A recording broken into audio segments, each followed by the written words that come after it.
给咱们这个插排插上，然后用客厅啊其他房间的那个插座，然后试一下，这会儿不跳了，那就不是空调的事儿，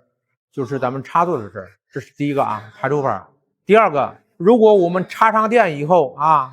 它还跳，那就得继续往下找了，就是空调的事儿。咱们空调一般情况下，它只要是一插电就跳啊，